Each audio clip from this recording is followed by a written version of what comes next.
Atkins and keto are two of the best-known low-carb diets. Both stipulate a drastic reduction in high-carb foods, including sweets, sugary drinks, breads, grains, fruits, legumes, and potatoes. Though these diets are similar, they have differences as well. This article compares the Atkins and keto diets to help you decide which may be a better fit. The Atkins diet. The Atkins diet is one of the best-known diets worldwide. It's a low-carb, moderate-protein, high-fat diet. Though Atkins has evolved to offer a variety of plans, the original version, now called Atkins 20, is still the most popular.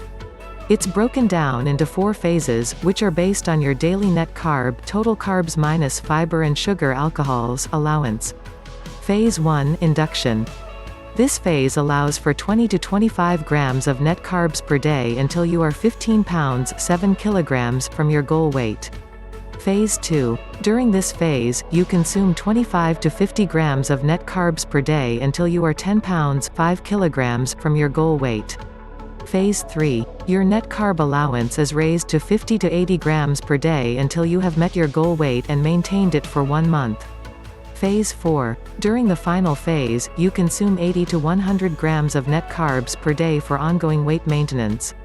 As you approach your goal weight and advance through these phases, your daily carb allowance increases, allowing you to incorporate a greater variety of foods. However, even during Phase 4, which allows for up to 100 grams of net carbs per day, you consume significantly fewer carbs than most people normally eat. Most Americans get about 50% of their daily calories from carbs, which equates to about 250 grams of carbs if you eat 2,000 calories per day. Summary: Atkins is one of the most popular low-carb diets worldwide. It works in phases that allow you to gradually increase your carb intake as you progress toward your goal weight. The keto diet. The keto, or ketogenic, diet is a very low-carb, moderate-protein, high-fat diet plan. It was first used to treat children who experienced seizures, but researchers discovered that it may benefit other people as well. The goal of the keto diet is to get your body into the metabolic state of ketosis, during which it uses fat rather than sugar from carbs as its main energy source. In ketosis, your body runs on ketones, which are compounds that are formed upon the breakdown of the fat in your food or the fat stored in your body. To achieve and maintain ketosis, most people need to limit their total carb intake to 20 to 50 grams per day.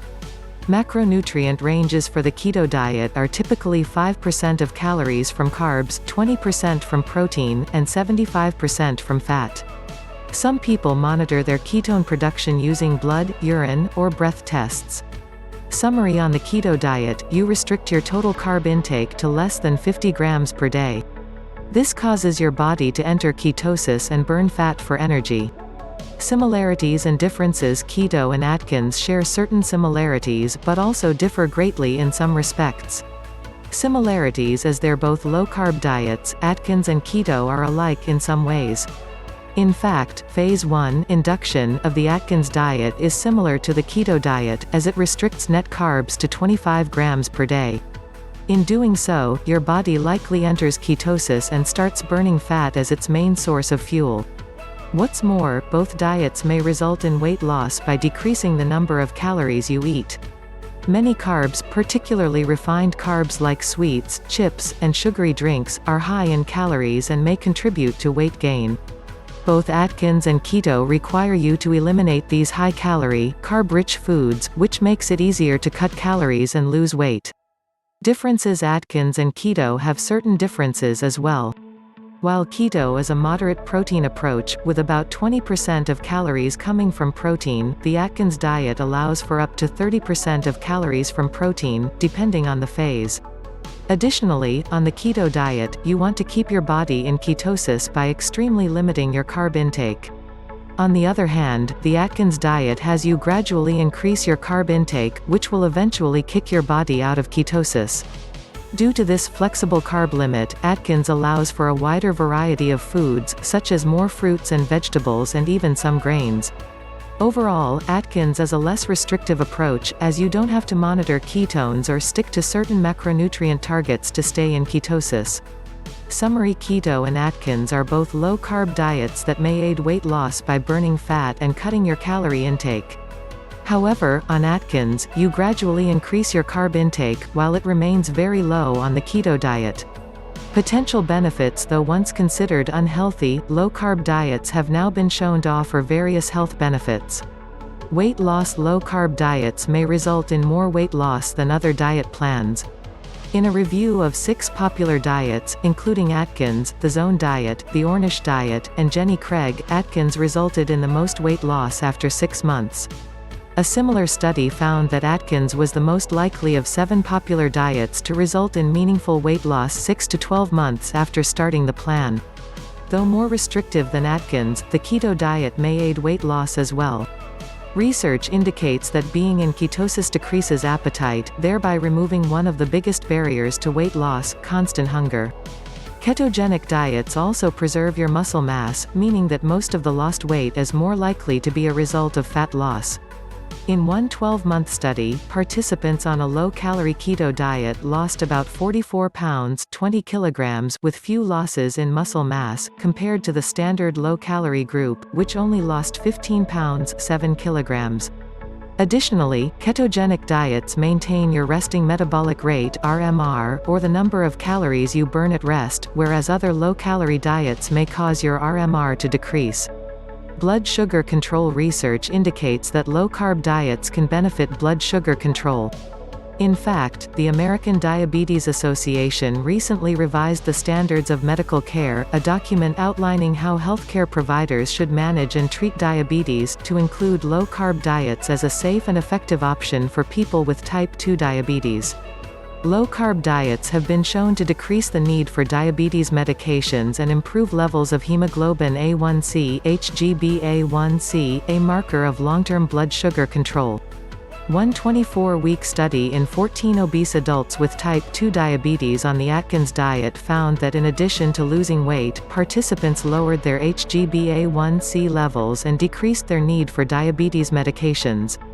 Another 12-month study in 34 overweight adults noted that participants on a keto diet had lower HbA1c levels, experienced more weight loss, and were more likely to discontinue diabetes medications than those on a moderate-carb, low-fat diet.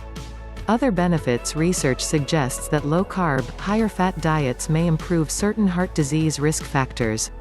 Low-carb diets may reduce triglyceride levels and increase HDL, good cholesterol, thereby decreasing the ratio of triglycerides to HDL cholesterol. A high triglyceride to HDL ratio is an indicator of poor heart health and has been linked to increased heart disease risk. A review including over 1,300 people found that those on the Atkins diet had greater decreases in triglycerides and more significant increases in HDL cholesterol than individuals following a low-fat diet. Low-carb diets have also been associated with other benefits, including improved mental health and digestion. Still, more research is needed. Summary. Low-carb diets like keto and Atkins may result in more weight loss than other diet plans. They may also help you improve your blood sugar and decrease your risk of heart disease. Which is better? Both Atkins and keto have benefits and downsides. The ketogenic diet is extremely restrictive and may be difficult to stick to. Limiting your protein intake to 20% of calories while maintaining a very low carb and a very high fat intake can be challenging, especially in the long term. What's more, some people may feel the need to monitor their ketone levels, which can be challenging and costly. Also, following a restrictive diet like the keto diet may lead to nutrient deficiencies if you don't pay careful attention to your diet quality. Additionally, evidence on the long-term safety or effectiveness of the keto diet is limited, so its long-term health risks are unknown. Most people can reap several of the benefits of low-carb diets without being in ketosis. Therefore, moderate carb restriction on a low-carb diet like the Atkins diet, as opposed to a strict keto approach, is usually sufficient. Overall, it's most important to focus on choosing healthy foods, regardless of the ratio of protein, fats, and carbs you eat. For example, higher carb diets rich in plant foods, such as vegetables and fruits, are known to benefit health in countless ways. Though low-carb diets are healthy and safe for most people, it's important to note that higher carb diets that focus on whole foods are just as beneficial for health as low-carb, high-fat diets. Your weight loss goals, overall health, and dietary preferences should all be taken into account when choosing the best eating pattern for yourself. Summary: Atkins is less restrictive than keto. Additionally, the long-term effects of the keto diet are not well known. Choosing healthy foods and limiting refined carbs is a great way to improve health, regardless of your carb intake. The bottom line: low-carb diets, particularly those focusing on high-quality, nutritious foods, can be very healthy. Atkins and keto are both low-carb diets that may benefit weight loss, diabetes management, and heart health. Their main difference is that you gradually increase your carb intake on Atkins, while it remains very low on the keto diet, allowing your body to stay in ketosis and burn ketones for energy. Though some people may benefit from the more restrictive keto diet, a moderate carb restriction, like during the later phases of the Atkins diet, is sufficient for most to experience the benefits of a low-carb diet. Thanks for watching.